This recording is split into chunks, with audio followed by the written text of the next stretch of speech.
দর্শক আলোচিত টিকটকার সেই প্রিন্স মামুনকে কিন্তু আদালতে তোলা হচ্ছে। সরাসরি দেখছেন বাংলাদেশ টাইমসের লাইভে।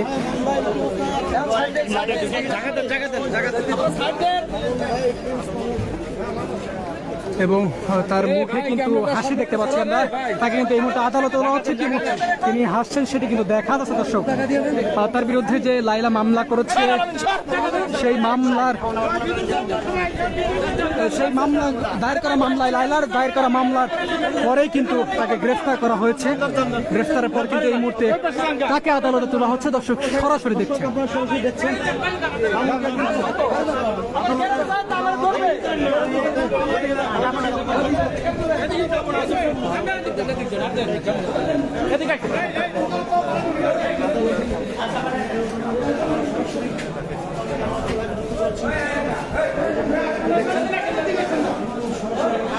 দর্শক সেই টিকটকার মামুনকে প্রিন্স মামুন তাকে কিন্তু আদালতে তোলা হচ্ছে। যেমন দেখছেন তাকে কিন্তু কিছুক্ষণ আগে কিন্তু সিএমএম যে কোর্ট রয়েছে সেখানে কিন্তু আনা হয়েছে। তারপর কি এখানে কিন্তু লাইলাও কিন্তু এসেছেন, সেটি কিন্তু আমরা তথ্য পেয়েছি এবং সেটি কিন্তু দেখা গেল আসলে তাকে যে গ্রেফতারের পর আসলে তাকে আদালতে তোলা হচ্ছে সেটি কিন্তু দেখা যাচ্ছে। দর্শক একটু জানিয়ে রাখতে চাই যে তার বিরুদ্ধে যে তাকে শারীরিক যে নির্যাতন এবং তার বিয়ের প্রলোভন দেখিয়ে যে তার সঙ্গে শারীরিক সম্পর্ক করছে দীর্ঘদিন যাবৎ, সেই অভিযোগ এনেই কিন্তু তার বিরুদ্ধে মামলা দায়ের করেছে লাইলা।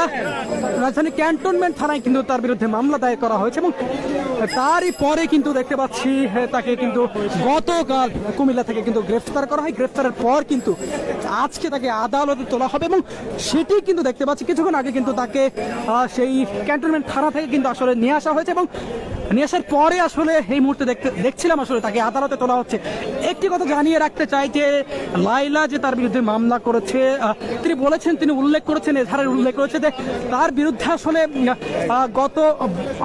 গত বছর অর্থাৎ 2022 সালের 7 জানুয়ারি থেকে তার সঙ্গে কিন্তু একই জায়গাতে বসবাস করছে, সেটি কিন্তু তিনি জানেছে এবং লাইলার বাসায় কিন্তু তিনি অবস্থান করেছে এবং সেই তারই সুবাদে কিন্তু বিয়ের প্রলোভন দেখিয়ে তাকে কিন্তু একাধিক ভাই কিন্তু তার সঙ্গে শারীরিক সম্পর্ক করছে, সেটি কিন্তু তিনি উল্লেখ করেছে এবং পরবর্তীতে কিন্তু তাকে আসলে বিয়ে করা হয়নি, অর্থাৎ বিয়ের প্রতিশ্রুতি দিয়ে আসলে তাকে বিয়ে করা হয়নি, যার পরবর্তীতে কিন্তু তাকে হচ্ছে মামলা করেছে ঢাকা ক্যান্টনমেন্ট থানায়। সেখান থেকেই আসলে তাকে গ্রেফতার করা হয়েছে, অর্থাৎ কুমিল্লা গতকাল রাতে কিন্তু কুমিল্লা থেকে তাকে গ্রেফতার করা হয়। গ্রেফতারের পর কিন্তু আজকে তাকে আদালতে তোলা হচ্ছে, সেটি কিন্তু দেখছিলেন দর্শক। বাংলাদেশ টাইমসের লাইভে সরাসরি দেখাচ্ছিলাম ঢাকার যে সিএমএম কোর্ট রয়েছে সেখানে কিন্তু আদালতে প্রিন্স মামুনকে, টিকটকার প্রিন্স মামুনকে কিন্তু তোলা হচ্ছে এবং সেটি জানা যাচ্ছে। কিছুক্ষণ আগে কিন্তু এখানে লাইলা এসেছিলেন, অর্থাৎ লাইলাও কিন্তু এই আদালতের ভেতরে কিন্তু অবস্থান করছে।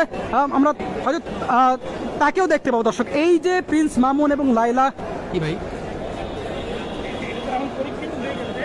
প্রিন্স মামুন এবং লাইলা এদের সম্পর্ক কিন্তু দীর্ঘদিন যাবত এবং সামাজিক যোগাযোগ মাধ্যমে কিন্তু আমরা দেখে এসেছি তারা একসঙ্গে বসবাস করছে এবং একসঙ্গে একই বেডে থেকে সেই দৃশ্য কিন্তু সবাই আসলে জানে এবং সেটি কিন্তু তিনি নিজেই স্বীকার করেছেন এবং তিনি বিভিন্ন সোশ্যাল মিডিয়ায় আমরা দেখেছি যে তারা একসঙ্গে থাকা, এই বিষয়টি আসলে দেখা গেছে এবং কিছুদিন আগ থেকে আসলে গত বছরের যে ডিসেম্বর থেকে তাদের মধ্যে আসলে ঝামেলা চলছিল, সেটিও কিন্তু আমরা জানি। আসলে তারই পরিবর্তিতে আমরা দেখেছি লাইলা কিন্তু তার বিরুদ্ধে অভিযোগ এনেছে এবং অভিযোগ দায়ের করেছে রাজধানী ক্যান্টনমেন্ট থানায় কিন্তু তার বিরুদ্ধে অভিযোগ দায়ের করেছে এবং অভিযোগে তিনি বলেছেন আসলে তার বিয়ের প্রলোভন দেখিয়ে তাকে একাধিকবার আসলে তার সঙ্গে শারীরিক সম্পর্ক করছে এবং তার পরবর্তীতে আসলে তাকে আসলে বিয়ে করছেন না, সেটি জানিয়ে কিন্তু তার বিরুদ্ধে মামলা দায়ের করেছে এবং সেই মামলাই গতকাল রাতে কিন্তু কুমিল্লা থেকে তাকে গ্রেফতার করা হয়।